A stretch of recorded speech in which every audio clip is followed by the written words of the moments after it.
नमस्ते गाइस, मेरा नाम है डॉक्टर यामिनी मिगलानी। आज हम हाइपरटेंशन या हाई बीपी के बारे में बात करेंगे। सबसे पहले हम ये जानते हैं कि हाई बीपी होता क्या है। अगर आपका blood pressure more than 140 over 90 है तो उसे हम हाइपरटेंशन कंसिडर करते हैं। इसमें दो यूनिट्स आती हैं। एक आती है सिस्टोलिक यूनिट, एक आती है डायस्टोलिक यूनिट। सिस्टोलिक होती है हमारी ऊपर वाली, जैसे इसमें 140 है। डायस्टोलिक हमारी नीचे वाली जो कि 90 है।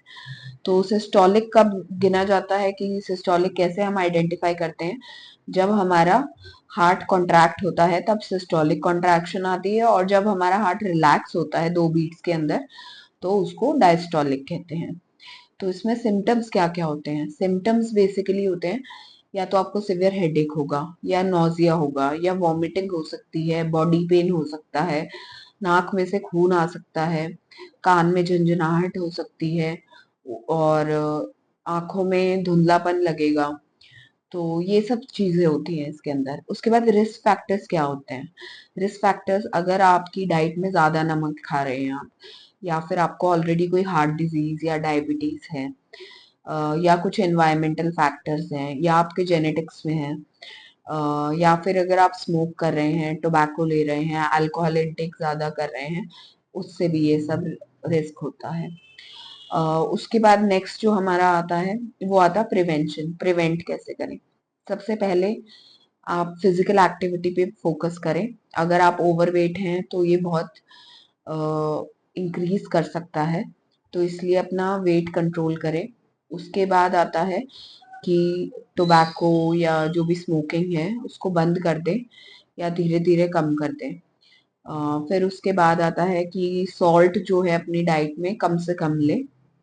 और उसके बाद हमारा है, जो भी स्ट्रेस फैक्टर है हमारे उसमें, उसको आप हटाइए। जितना हो सकता है एक्टिव रहिए, अपना वॉक कीजिए, जॉगिंग कीजिए, काम पे कंसंट्रेट कीजिए, ये सब चीजें हैं। उसके बाद अगर आप ऑलरेडी हार्ट या किसी चीज के मेडिकेशंस ले रहे हैं वो कंटिन्यू कीजिए। किसी किसी में इसके बाद भी जब लाइफस्टाइल चेंजेस हो जाते हैं तो किसी किसी में फिर भी बीपी की मेडिकेशन चलानी जरूरी होती है।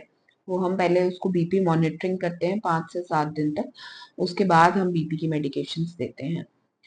तो ट्रीटमेंट में रहता है वही बीपी की मेडिकेशंस वगैरह हो गई, एंड थोड़ा डाइट रिस्ट्रिक्शन हो गई, साथ में हम लोग कुछ स्टैटिन्स भी ऐड करते हैं कोलेस्ट्रॉल वगैरह के लिए, इससे आपका कोलेस्ट्रॉल भी बढ़ जाता है।